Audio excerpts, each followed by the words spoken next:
Chairman Peters, and thanks to our witnesses. General Walker can continue to talk about your recollection, if you don't mind.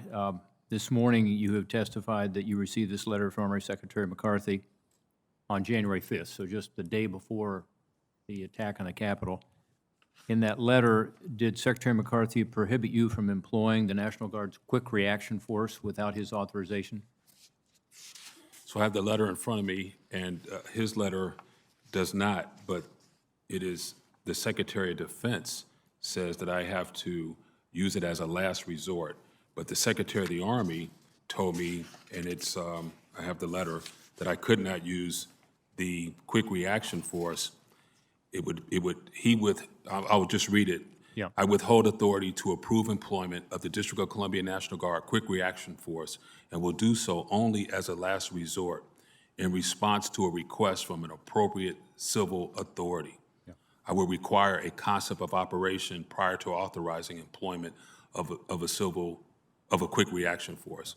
Now, a quick reaction force normally is a commander's tool to go help either a civilian agency, but more typically to help the National Guardsmen who are out there and need assistance. Yeah, I think it's the very definition of a quick reaction force to be able to react quickly. And sir. when you've got to go through that kind of an authorization, including coming up with a concept of operation before the Secretary or, as you say, the Secretary of Defense, so the Secretary of the Army or Secretary of Defense would approve deployment, seems to me to be contrary to the whole concept of a quick reaction force. And just to be clear, the Secretary of Defense said I could use it as a last resort. Last resort, right. But the Secretary of the Army says that I could only use it after he gave me permission, and only then after a concept of operation Right, was. and we talked about the chain of command earlier, so your chain of command is both of these gentlemen. In other words, you didn't have the authority to deploy that quick reaction force based on either the letter or the earlier memo that went from the Secretary of Defense, Acting Secretary of Defense, to the Secretary of the Army. Is that correct? That's correct, yes, sir. Yeah, I also thought it was odd, and I think you said it was unusual and very prescriptive, that the January 5th letter required the Secretary of the Army to approve the movement of deployed guardsmen from one traffic control point to another. Did you find that unusual? 19 years, I never had that before happen. So on that day, the Metropolitan Police, as they would any other day, requested that a traffic control point move one block over. No traffic was where they were, so they wanted the traffic control point to move one block. I had to get permission. I told them, I'll get back to you. I contacted Lieutenant General Pyatt, who contacted the Secretary of the Army. I had to explain where that traffic control point was in relationship to the Capitol, and only then did I get permission to move the three National Guardsmen supporting the Metropolitan These are Police three Department. unarmed National Guardsmen who are helping with traffic control, in part so that Metropolitan Police can do other things, and they were not permitted to move a block away without getting permission from the Secretary of the Army. Is that true? That's correct. Yeah. And then on your testimony, you also talk about riot gear. That January 4th memorandum from Acting Secretary Miller to the Army Secretary required the personal approval of the Secretary of Defense for the National Guard to be issued riot gear. Is that correct? That's correct. But the Secretary of the Army told me to go ahead and put it in the vehicles. Yeah. So I give him credit for that. Yeah, and you said that earlier. You gave him credit for saying at least to have it there so it was accessible. Yes. But still, you couldn't prepare for a civil disturbance without getting permission from the Secretary of the Army and the Secretary of Defense. Is that true? Normally for a safety and force protection matter, a commander would be able to authorize his guardsmen to protect themselves with helmet and protective equipment. Well, as I said earlier, I'm disappointed we don't have someone from DOD who actually was there at the time. I think you're being put in a tough position, Mr. Salasys. But Mr. Salasys, I have to ask you, why did the Department of Defense impose these restrictions on General Walker's control of the National Guard on January 6th?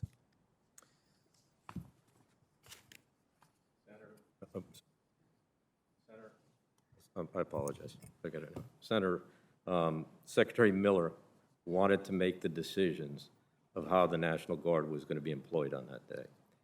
As you recall, Senator, the spring events, there was a number of things that happened during those events that Secretary Miller, as the acting secretary, Yeah, well, clearly he wanted to. The question is why and how unusual. Don't you think that's unusual based on your experience at DOD? Senator, there was a lot of things that happened in the spring. But don't that the you think department that was criticized unusual? for. No, sir, if I could, Senator, civil disturbance operations, that authority rests with the Secretary of Defense. So if somebody is going to make a decision about employing military members against U.S. citizens in a civil disturbance operation. Well, let's talk about the quick reaction force then. Again, you've got a lot of experience, looked at your background. We appreciate your being here. Again, you weren't making any decisions that day. They kind of put you forward here as the person to answer questions. But based on your discussions with individuals, but isn't the purpose of a quick reaction force to quickly react to unfolding situations? Senator, it is designed Isn't to it, do that. isn't requiring a pre-submitted concept of operations antithetical to the idea of enabling quick reaction? Again, Senator, I would call our attention to the quick reaction force that day was designed to respond to the traffic control points in the metro stations. We did not have a quick reaction force to respond to the events that unfolded on the Capitol. Well, I don't know that that's true. General Walker, did you not have a quick reaction force as part of the D.C. Police? I think you did. You had police officers who were also guardsmen who were involved in your quick reaction force, correct? I did. And wouldn't they have been appropriate to respond to the attack on the Capitol? In my opinion, they would have been. I don't know. Look, I wish we had the people who were making the decision, Mr. Salas, and I don't want to put you in this position, but you're all we've got in terms of talking to DOD today. In your opinion, did the attack on the Capitol constitute a last resort? The last resort, you mean an immediate response, sir? No. Remember, in the letter, it said only as a last resort. Do you think a last resort situation occurred when there was an attack on the Capitol? There was certainly a last resort situation that occurred, sir. So why did it take the Department of Defense so long to authorize the use of the National Guard, in particular, the use of the QFR? Senator, I can relay what I've obtained from my discussions with the personnel that were involved that day. And if you'd like to go through the timeline or just answer the question based on why the decision makers, in this case, Secretary McCarthy, if we go through the timeline, clearly at 2:22 has been mentioned today, Secretary McCarthy at 2:30, as I pointed out in my oral statement, went down and saw Secretary Miller at 2:30. At 3:04, Secretary Miller made the decision to mobilize the entire National Guard. That meant that he was calling in all the National Guard members that were assigned to the D.C. National Guard. At 3:04, that decision was made. Between that period of time, between 3:04 and 4:10, basically, Secretary McCarthy had asked for, he wanted to understand, because of the dynamics on the Capitol lawn with the explosives that obviously shots had been fired, he wanted to understand the employment of how the National Guard was going to be sent to the Capitol, what their missions were going to be. Were they going to be clearing buildings? Would they be doing perimeter security? How would they be equipped? He wanted to understand how they were going to be armed, because obviously shots had been fired.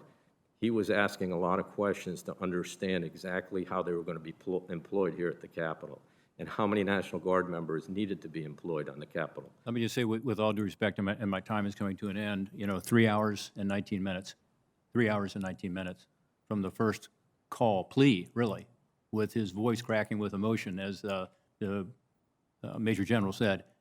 You have Chief of Police, son, saying, help, we need help, now, 3 hours and 19 minutes. And that can't happen again. Do you agree with that? Senator, I do. Thank you.